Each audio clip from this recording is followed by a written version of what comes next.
Olá, senhoras e senhores, bom dia!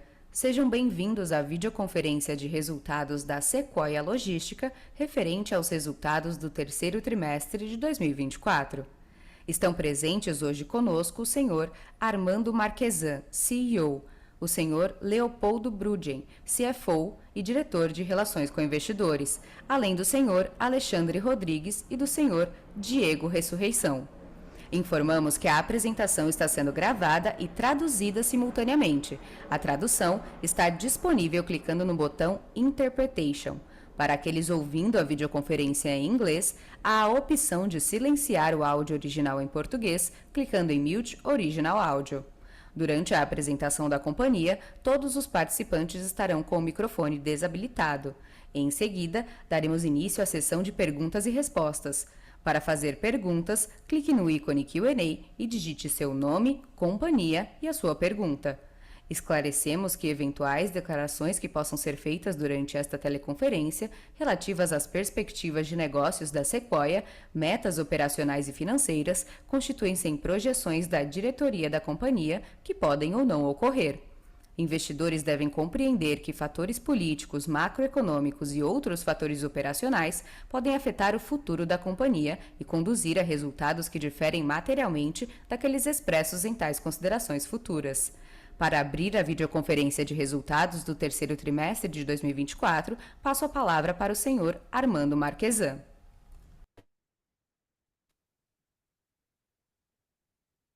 Muito obrigado, bom dia a todos. Agradeço a presença. Vamos iniciar a nossa apresentação do terceiro trimestre de 2024.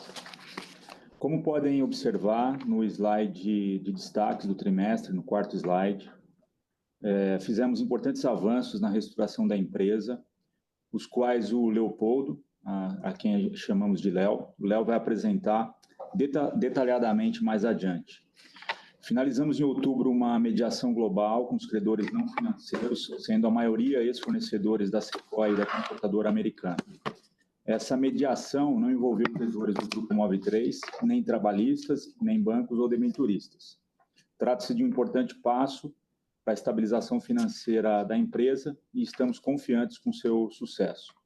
Também protocolamos pedidos de transações tributárias no âmbito da federal e no âmbito estadual, utilizando normativos já existentes para empresas em reestruturação. Por fim, de forma organizada, estamos vendendo os ativos considerados não essenciais para gerar caixa para as atividades da companhia, conforme anunciado anteriormente.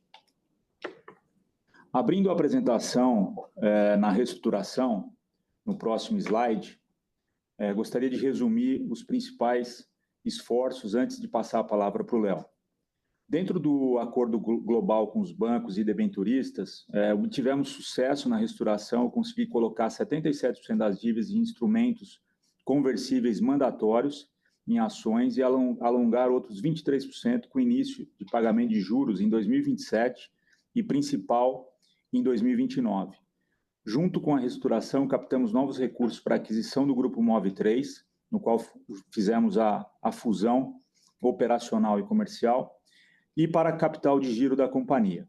Na sequência, concluímos a aquisição e a junção com o Grupo Move3 e iniciamos um processo de captura de sinergias que ainda se encontra em andamento. Trouxemos novos membros para a diretoria e para o conselho de administração e, através de novos olhares, vamos acelerar as integrações e otimização dos processos. Como dito anteriormente, passamos então a implementar as soluções para a redução dos passivos junto a ex-fornecedores e tributários. Por fim, colocamos à venda ativos não estratégicos para dar liquidez ao negócio, conforme anunciado recentemente.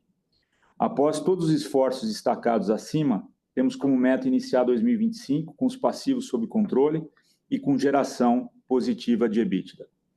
Passo agora a palavra para o Léo, para ele detalhar todo esse processo de reestruturação.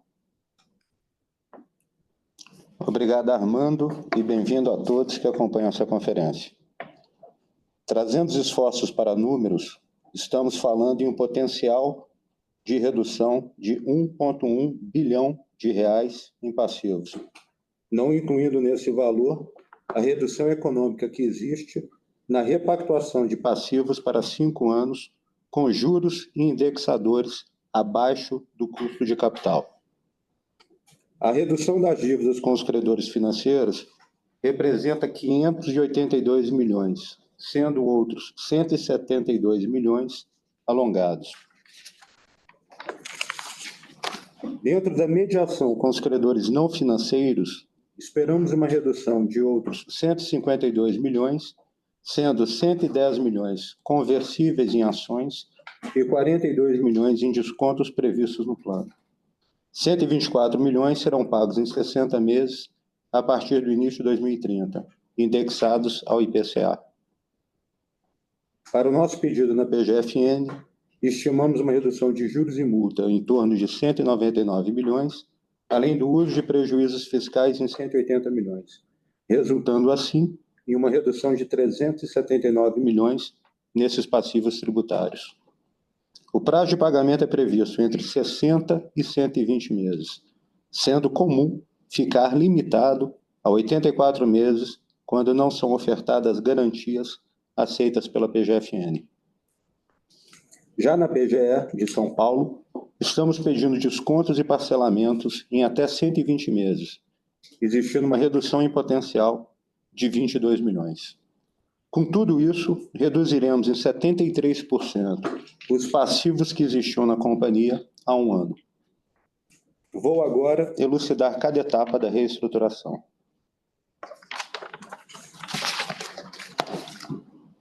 Começando pela etapa de credores financeiros, foi feito um acordo global que foi iniciado em 2023, migrando 241 milhões de dívidas com debenturistas para debêntures conversíveis. E em maio desse ano, convertemos 341 milhões de dívidas bancárias em debêntures também conversíveis em ações. Pelo slide seguinte, é possível ver no topo esquerdo as conversões e ações de 241 milhões, conforme eu comentei, dos debenturistas, e 341 milhões das dívidas bancárias. Já na parte inferior do lado direito, temos as repactuações para os credores que não migraram para títulos conversíveis em ações, cujos prazos foram alongados e as taxas de juros foram repactuadas para CDI careca ou CDI mais 2% ao ano. Os prazos de pagamento de principal começarão a incorrer somente em 2029. Passando para o próximo slide, vamos explicar agora a mediação com os credores não financeiros. Após várias reuniões com credores não financeiros que vinham pressionando a companhia através de cobranças, execuções e até mesmo pedidos de falência, conseguimos adesão de 54% dos valores para um plano único, abrangendo todos os credores da Sequoia e da transportadora americana. Com esse apoio, entramos com o pedido de homologação do plano nos regramentos da recuperação extrajudicial. Após uma análise inicial da juíza, o pedido foi deferido em 21 de outubro, quando também foi concedido o stay period, prevendo a paralisação de execuções e bloqueios, bem como a liberação dos depósitos judiciais. O apoio de mais de 50% dos créditos era fundamental para nós e somente seguimos com o plano quando atingimos esse patamar. No próximo slide, vamos apresentar as opções do plano. A primeira opção é a de integral conversão dos créditos em ações, ao preço de R$ 8,00 por ação, limitado a 110 milhões de reais. A segunda opção é o pagamento em 36 meses, indexados ao IPCA, com carência de 5 anos, também a contar a partir da homologação do plano. A terceira opção é um deságio de 70%, com pagamento em 7 anos, indexado ao IPCA, com carência de 1 ano a partir da homologação do plano. Já para os credores apoiadores, as opções incluem o pagamento com 50% de desconto, com entrada mais 16 meses, corrigido pelo IPCA, ou de 70% de desconto para pagamento à vista. Ambas opções também possuem um cap. Lembrando que as empresas do Grupo Move 3 não foram incluídas no plano. Vou agora aproveitar a presença do nosso diretor de reestruturação, Diego Ressurreição, para apresentar a linha do tempo do acordo. Bom dia aos presentes. Obrigado, Léo. Obrigado, Armando. Quando iniciamos esse projeto, em maio desse ano, diagnosticamos os créditos existentes e começamos as tratativas com os credores. Após várias reuniões, conseguimos convencer os credores que sem um acordo global não seria possível endereçar cada uma das demandas individuais. Conseguimos, então, o apoio necessário para aprovar um acordo global, como já bem explicado pelo Léo. E protocolizamos, em 11 de outubro de 2024, um pedido de recuperação extrajudicial na vara competente em São Paulo. Na sequência, em 21 de outubro de 2024, foi proferida a decisão deferindo o processamento do pedido de homologação do plano. Foi determinada, ainda, a suspensão da exigibilidade de todos os créditos sujeitos pelo período de 180 dias, o famoso stay period, os quais somente poderão ser pagos de acordo com uma das opções disponíveis do plano, assim que este for homologado. Dando sequência, em 14 de novembro de 2024, foi publicado o edital com prazo para impugnações do plano, assim como a companhia também enviou cartas informando a todos os credores sobre as opções de pagamento. É importante destacar que a juíza responsável da recuperação designou um administrador judicial para a verificação da legalidade do plano, bem como para testar a regularidade do quórum de aprovação obtido pela Sequoia e Transportadora Americana. Após diligenciar a documentação apresentada pela companhia por quase um mês, o administrador judicial emitiu relatório em 4 de dezembro de 2024, atestando a legalidade do plano apresentado, bem como certificando a regularidade do quórum necessário para aprovação da RE, da recuperação extrajudicial. Esse é um marco muito importante para o encaminhamento da homologação do acordo global. Agora estamos aguardando o prazo para impugnações, que se encerrará no dia 17 de dezembro de 2024, sendo importante mencionar que ainda não houve nenhuma impugnação ao plano da Sequoia e da Transportadora Americana. Depois disso, caso tenha alguma impugnação, a empresa se manifestará e o plano segue para a decisão de homologação.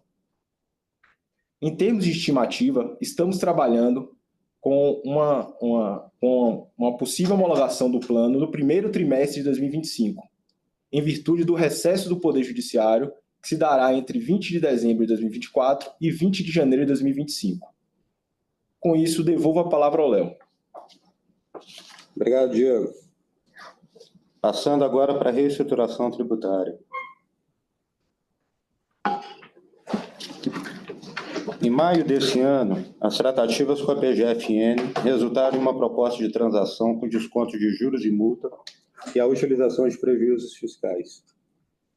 Entretanto, prazo de pagamento ficou em 30 meses, já que a capacidade de pagamento da Sequoia e da Transportadora Americana, dentro dos sistemas da PGFN, ultrapassa 160 milhões por ano, ou seja, 800 milhões em 5 anos, o que não é condizente com a realidade atual dessas empresas. Esse cálculo de capacidade de pagamento costuma não levar em consideração as dívidas com credores financeiros e não financeiros. Em junho, declinamos a proposta de 30 meses, após analisar que não teríamos fluxo de caixa para honrar com esses compromissos. Daí, em outubro, pedimos a revisão da capacidade de pagamento e anexamos os documentos da recuperação extrajudicial. Se houver êxito nessas tratativas, esperamos uma redução de juros e multa, além da utilização de prejuízo fiscal limitado a 70%, o que vai resultar em uma dívida fiscal reestruturada de 77 milhões.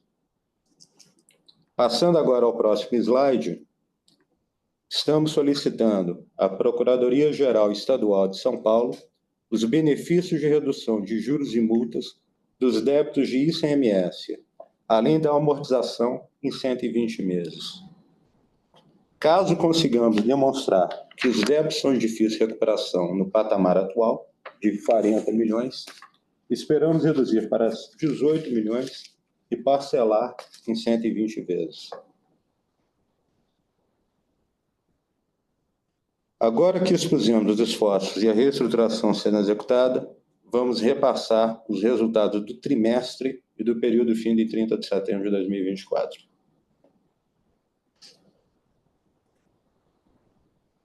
O resultado do período ainda não capturou os benefícios da reestruturação, sendo que várias reduções na estrutura de folha e nos centros de distribuição foram iniciados a partir de agosto. O resultado do trimestre de 2023 não inclui o Grupo MOVE3, enquanto que o resultado do trimestre 24 possui o somatório de Sequoia com o Grupo MOVE3. Os principais destaques do trimestre são a melhoria da margem bruta, positiva em 51,7 milhões, além do EBITDA, que mesmo negativo, demonstra a direção desejada para o último trimestre desse ano e para o primeiro trimestre do ano que vem.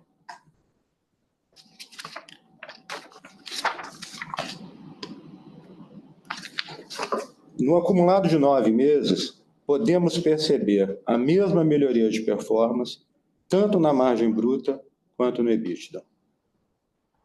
Com a captação de 20 milhões em agosto de 2024, colocamos em marcha a redução do quadro de funcionários e encerramento de diversos centros de distribuição.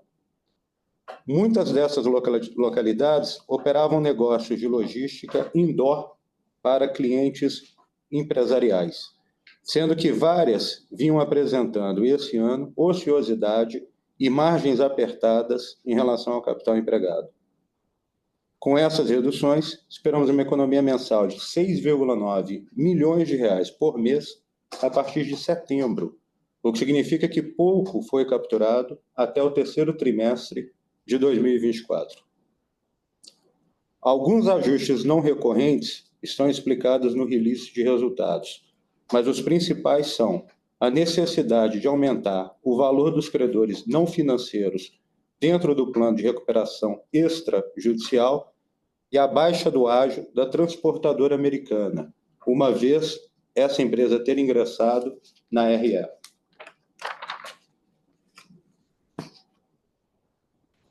No próximo slide, podemos ver pelo balanço patrimonial alguns desses movimentos, sendo o primeiro a redução do direito de uso, que são os CDs arrendados, e o aumento de fornecedores, decorrente do plano de recuperação extrajudicial. Vale ressaltar que ainda existe uma redução em potencial de 542 milhões, caso tenhamos êxito na recuperação extrajudicial e nas transações tributárias que eu já comentei em slides anteriores. Vou explicar no próximo slide os detalhes desse ajuste dos credores. Nós iniciamos a mediação com aproximadamente 200 milhões dentro do saldo de fornecedores e em provisão para contingências prováveis. Dentro do processo de mediação, alguns valores em discussão administrativa ou até mesmo judicial foram avaliados e optamos por pôr um fim nessas disputas. Um exemplo é o Mega CD de Imbu, no qual existia 54 milhões em disputa, mas 16 milhões estava reconhecido como devido. O valor não registrado era considerado perda possível, gerando grande incerteza. Tendo em vista a negociação de redução de 4 milhões nessa disputa e o desconto de 50% do saldo remanescente, o valor que seria pago reduziria para 25 milhões. Nesse momento, registramos um incremento de 16 milhões no que estava contabilizado para 50 milhões. Mas se o plano for homologado, teremos um benefício de 25 milhões de desconto. Ou seja, nós temos um incremento agora, enquanto o benefício do plano somente poderá ser capturado contabilmente quando da sua homologação. Dito isso, o total de incremento foi de 113 milhões de reais. Da lista total de credores, totalizando agora 311 milhões de reais, aproximadamente 1/3 será convertido em ações, teremos um desconto de 42 milhões e outros 125 milhões começarão a serem pagos daqui a 5 anos. Com tudo isso, o desembolso de caixa do plano será de apenas 35 milhões de reais entre 2025 e 2026. Passando agora para o próximo slide, como dito anteriormente, encerramos diversos centros de distribuição ao longo do ano e vários outros estão sendo entregues nesse último trimestre do ano. Como vocês podem ver no gráfico, de 120 centros de distribuição, pretendemos iniciar o próximo ano com apenas 5. Isso foi possível através da desmobilização de 2 negócios, da logística indoor, que era feito para empresas, e o field service, da distribuição e coleta das maquininhas de pagamento. No próximo slide, é possível ver o resultado financeiro desse movimento. Vamos passar de um valor de arrendamento mensal de 12 milhões de reais para menos de 2 milhões de reais por mês no início do próximo ano. Com isso, eu finalizo a minha parte da apresentação, mas fico à disposição de vocês através dos diversos canais de relações com investidores. Passo a palavra de volta para Armando. Obrigado, Léo. Ótimo trabalho. Vamos agora falar da integração e como estão as operações. E mesmo após essa reestruturação apresentada pelo Léo, o grupo ainda conta com 2,8 mil colaboradores, permitindo mais de 120 milhões de entregas por ano em mais de 5 mil cidades no Brasil. Contamos também com mais de 19 mil entregadores parceiros e atendemos hoje 450 clientes, dentre os quais diversas marcas renomadas e líderes de seus setores, que muito nos orgulham em atendê-los. No slide seguinte, demonstramos como separamos as operações e unidades de negócio entre Sequoia e o grupo Move3. A Move3, ou mais especificamente a Flash, é líder em prestação de serviços aos clientes bancários, com uma rede exclusiva de franqueados que prestam serviços logísticos de entrega de cartões e também trata-se de um segmento de negócio ainda com boa demanda e que possuímos uma automação no CD bastante sofisticada e diferenciada. Já o B2C está totalmente integrado na Move3 através do novo Mega Sorter de São Bernardo do Campo.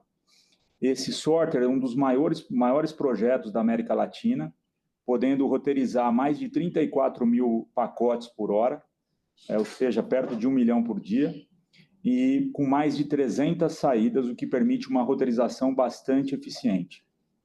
Ainda há um grande potencial de crescimento desse segmento de negócio, uma vez que o sorter começou a operar no segundo semestre desse ano, e ainda há muita capacidade para expansão.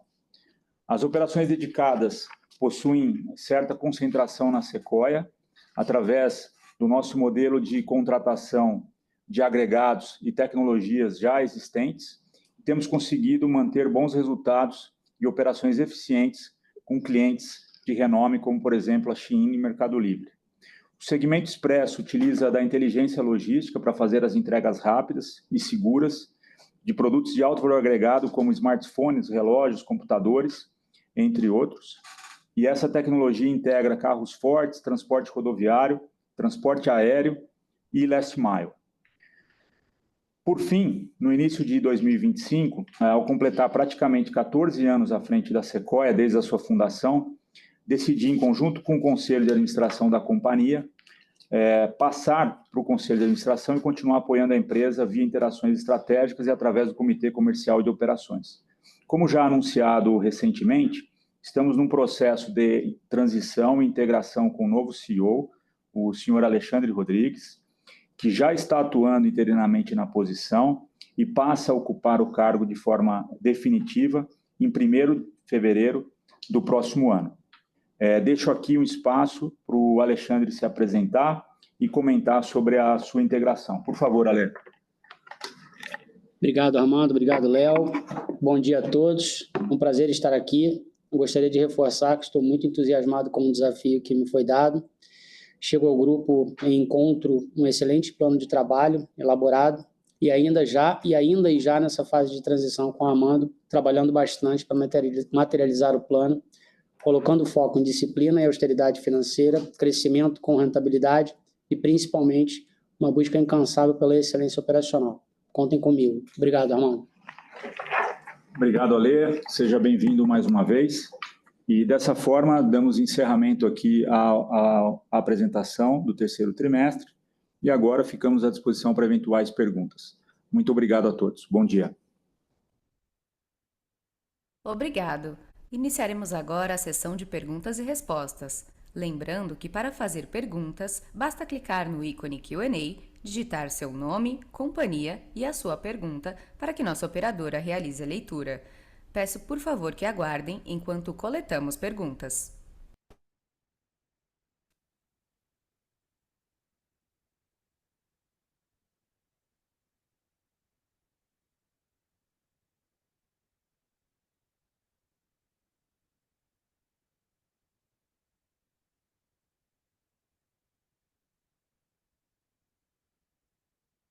Lembrando que para fazer perguntas, basta digitar seu nome, companhia e a sua pergunta no campo de Q&A. Por favor, aguardem enquanto coletamos as perguntas.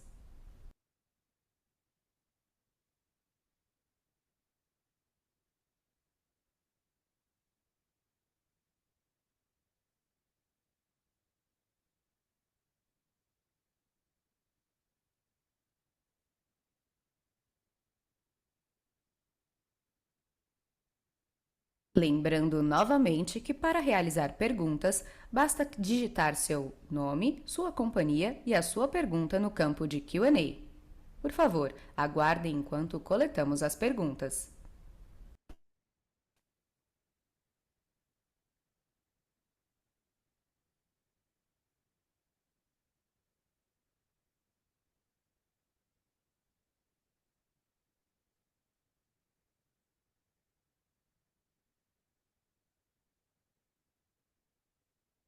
Nossa primeira pergunta é do senhor Laurence Liu. Ele diz: podem falar um pouco sobre as perspectivas de negócios em 2025? Obrigado pela pergunta, Laurence. Aqui é o Léo falando. Conforme eu reforcei ao longo da apresentação, esse é um momento de reestruturação e de integração. Estamos trabalhando forte nessas duas frentes. Eu entendo que o guidance de 2025 é algo que vai acontecer naturalmente, fruto tanto da reestruturação quanto da integração. Mas eu diria que para o investidor agora é o momento de acreditar na reestruturação e acreditar na integração. O guidance, como eu disse, é algo que vai vir naturalmente. Não faria sentido agora, nesse momento, a gente ficar debatendo e discutindo o guidance de 2025, enquanto a reestruturação e a integração não terminam. Então, a nossa expectativa é concluir tanto a reestruturação quanto a integração até o final desse ano, para a gente poder entrar aí em 2025 mais forte, podendo, inclusive, dar guidances e dar uma perspectiva melhor para o investidor. Mas, de novo, é um momento aqui de acreditar, de entender a reestruturação e a integração das empresas. Armando? É isso.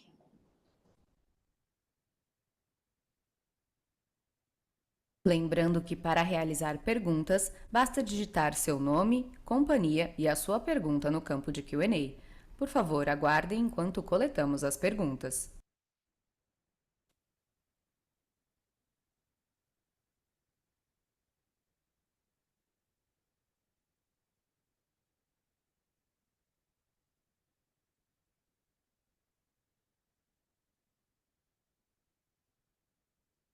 Nossa próxima pergunta é do senhor Matheus Benincá.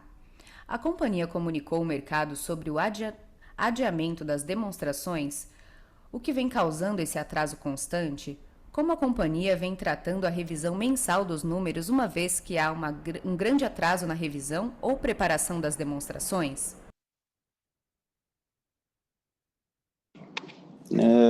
Bom dia, boa pergunta, Matheus. O que tem acontecido aí fruto da integração e da reestruturação. Esse trimestre, nós tivemos todo um trabalho de auditoria, não só pelo auditor externo, mas também pelo administrador judicial, de todos os créditos que foram inclusos na recuperação extrajudicial. Como eu comentei num slide aqui da apresentação, nós tivemos, inclusive, que fazer um incremento daquilo que estava registrado na contabilidade. E dentro desse incremento, nós tivemos que discutir, não só com o administrador judicial, com o auditor e etc., cada um desses incrementos. Então, temos passado aí por alguns trimestres com fatos, como primeira auditoria da MOVE, agora veio o fato da recuperação extrajudicial, que acabam criando aí esses atrasos. Nós também, obviamente, não queremos ter nenhum atraso na divulgação, porque sabemos que o mercado começa a imaginar mil coisas, quando, na realidade, estamos todos trabalhando aqui normalmente, mas eu te dando uma resposta aí para o próximo TRI, a gente espera estar com as coisas mais tranquilas, dado o fato do administrador judicial ter soltado essa semana o seu relatório, a sua auditoria, inclusive elogiando e dando aí um feedback positivo de todo o trabalho que nós fizemos, em termos de credores e de recuperação. Então, eu acho que por final do ano aí a gente vai ter um final do ano normal, em termos de controles internos, em termos de sistemas. Nós temos o nosso ERP, nós temos o Proteus, nós temos a nossa equipe contábil, nós temos a nossa controladoria, nós temos todo mundo aqui, todo o time, trabalhando forte para integrar as duas empresas e também, ao mesmo tempo, fazer a entrega aí dos números auditados dentro dos prazos previstos. Então, de novo, foram fatores aí anormais. Eu acredito que o próximo trimestre a gente volta à normalidade. Obrigado pela pergunta.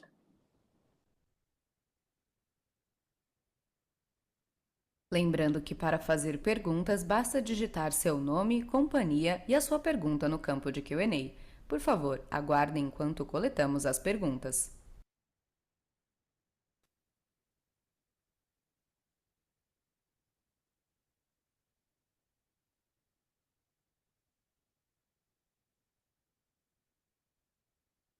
Nossa próxima pergunta vem do senhor Reinaldo. Ele diz: por que postergar o vencimento das debêntures de 4 e 6 emissão?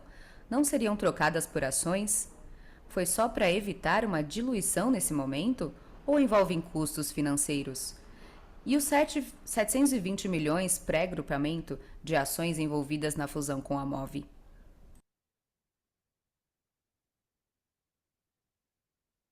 Obrigado, Reinaldo.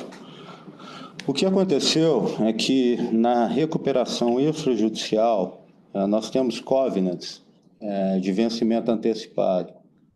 Então, quando fizemos o pedido de recuperação extrajudicial, tentamos com os bancos para discutir o waiver desses covenants.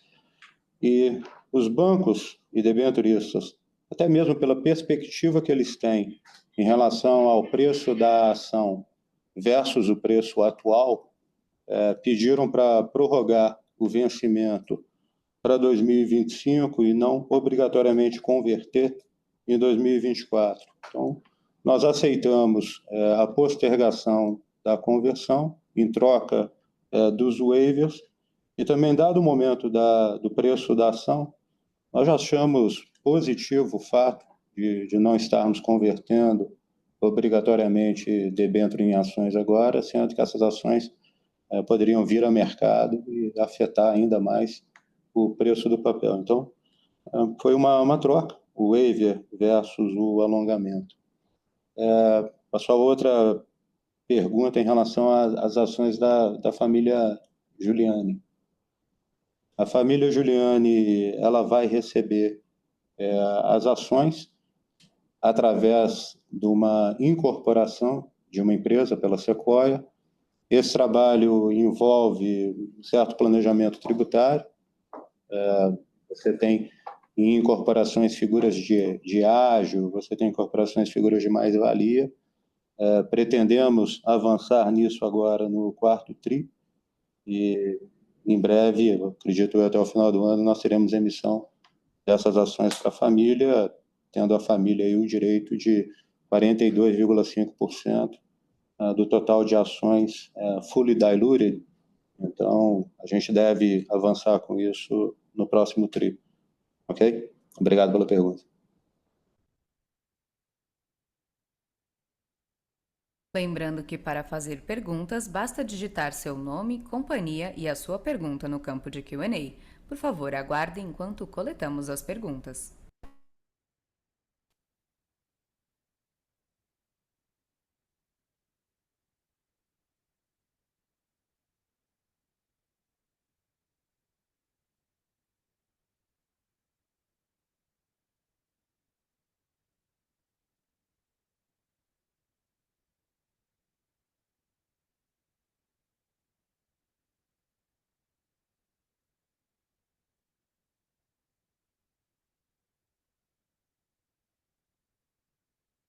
Nossa próxima pergunta vem do senhor Célio Guida. Ele diz: parabéns pelos esforços de reestruturação. Falamos no segundo trimestre de 2024 que começaríamos a colher os frutos das integrações a partir de agora, mas entendo que o processo de integração é de alta complexidade. Quanto dele vocês já consideram concluído e quanto acreditam que ainda falta para a conclusão do trabalho estruturante e início de captura de valor? Célio, bom dia, obrigado pela pergunta. É o Armando falando, tá bom? Olha, grande parte do processo de integração operacional, ele está bastante avançado e praticamente concluído. Conforme o Léo apresentou, né, a integração do centro de distribuição é algo que a gente termina e conclui ainda dentro desse ano. Faltam aí 20 dias para terminar o ano, mas a gente tem uma agenda de devolução de CDs intensa para as próximas semanas. Com isso, a gente vai concluindo todo o processo de integração e, da mesma forma que o Léo mencionou, a gente entra 2025 numa companhia mais integrada, mais enxuta, para começar a fazer o trabalho que o Alexandre mencionou de excelência operacional e de rentabilidade, né? Esse vai ser um trabalho mais para o primeiro semestre, que o Alexandre vai liderar junto à companhia. Um passo importante que a gente vai dar agora, Célio, no dia 31/12, materializando essa integração, a gente conclui toda a integração dos ERPs, né? Como é comum, as companhias têm seus ERPs, e a gente conclui a integração para um único ERP em 31/12, assim como todo o sistema contábil e o sistema de gestão de pessoal e folha de pagamento. Então, isso é um passo também importante, mais uma conquista nesse processo de integração e racionalização de custos. Do lado operacional, eu diria que a gente já está bastante avançado no uso comum de transferências, de malha de entrega na ponta final, no last mile. Isso avançou bastante também. E para o primeiro semestre, a gente vai ter aí o estudo e a análise que vai envolver a integração e a melhoria dos TMS e sistemas de roteirização e tracking, que seria uma das últimas etapas do processo de integração, que esse sim é mais complexo, envolve integração com mais de 450 clientes, então é algo que tem que ser estudado com bastante cuidado, mas é o último passo para essa integração, tá bom? Obrigado mais uma vez pela pergunta. Nossa próxima pergunta vem novamente do senhor Reinaldo. Ele diz: nos últimos meses têm saído notícias sobre grandes players investindo em logística. A Amazon, Mercado Livre, Magazine Luiza, Casas Bahia e, mais recentemente, um player chinês. Não lembro se Shopee ou Chime. É algo que tem impactado na Sequoia? Perda de alguma receita? Oi, Reinaldo, bom dia. É o Armando falando novamente. Obrigado pela pergunta. Esse processo, né, de investimento dos grandes marketplaces, ele tem acontecido já há alguns anos, desde 2019, 2020, é um processo contínuo, né, desses principais marketplaces para melhoria da experiência do cliente, para ganhos de eficiência. Então, é um processo normal que vem ocorrendo. Não temos previstos nenhum impacto importante nesse sentido. Todos os nomes mencionados que você mencionou na sua pergunta são clientes nossos de diferentes linhas de negócio que a gente possui, né? Então, mesmo que haja investimento, abertura de novos CDs, a Sequoia, né, o Grupo Move3 tem um escopo de atividade grande o suficiente e bastante amplo, e que a gente acaba capturando oportunidades e crescendo junto com esses nossos clientes, porque sempre algum tipo de serviço será necessário na cadeia de suprimentos. Então, eu diria que não há um impacto. Esse impacto ele ocorreu já há 4 anos atrás, 3 anos atrás, nessa mudança da modalidade de contratação. E, para deixar mais claro para você, inclusive, uma das nossas unidades de negócio que a gente apresentou e está contido na apresentação é a unidade de negócio de operações dedicadas, que justamente serve para antecipar e atender esses clientes nessas novas modalidades, tá? Então, eu diria que é um processo natural, que a gente já conhece há bastante tempo, que a gente está adaptado e a gente tem bastante flexibilidade em continuar servindo esses clientes, tá bom? Obrigado mais uma vez.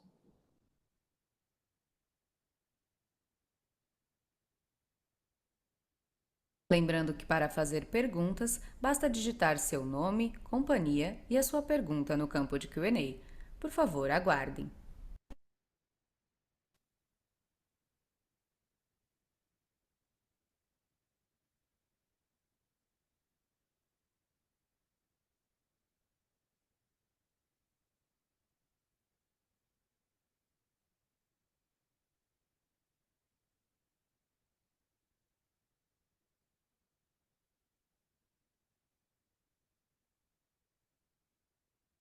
Nossa próxima pergunta vem do senhor Samuel Guedes. Ele diz: como a venda da Frenet agrega à reestruturação? Bom dia, Samuel. Como você pode ter visto, nós anunciamos ontem à noite a assinatura e a venda. O signing, que a gente chama signing e closing, foram feitos de forma simultânea, então o dinheiro já está na conta. Entrou ontem algo próximo de 25 milhões de reais, o que nos dá liquidez e tranquilidade para os últimos meses do ano e início do próximo ano. Então, diria para você que a venda, da forma que ela foi feita, obviamente planejada, organizada, já tem meses aí que nós estamos aí trabalhando em diligências e negociações e etc. Então, algo que foi feito de uma forma organizada, com assessor, inclusive. Então, isso tudo foi planejado e entrou em boa hora, conforme nós tínhamos planejado. Então, atravessamos o final do ano com dinheiro no caixa, o que para nós é fundamental. Obrigado pela pergunta.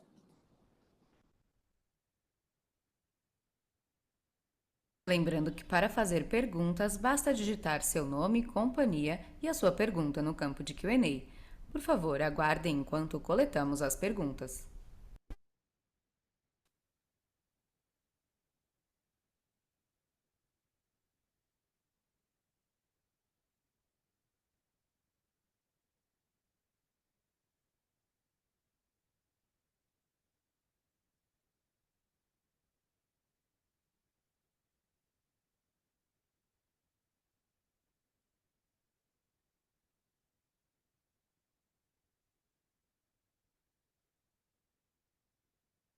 A sessão de perguntas e respostas está encerrada. Passamos ao senhor Leopoldo para que faça suas considerações finais. Agradeço a participação de todos, agradeço também a qualidade das perguntas. Os últimos meses têm sido meses intensos de reestruturação, de integração. Várias mudanças positivas também estão acontecendo. E eu acho que a notícia ontem da venda da Logtech ela é muito favorável para que nós possamos aí ter um final de ano e um início de 2025 positivo. Agradeço mais uma vez a participação de todos. Espero contar com vocês na divulgação do próximo trimestre. A videoconferência de resultados da Sequoia está encerrada. Em caso de dúvidas, enviar sua pergunta para o time de Relações com Investidores através do e-mail ri@sequoialog.com.br. Agradecemos a participação de todos e tenham um bom dia.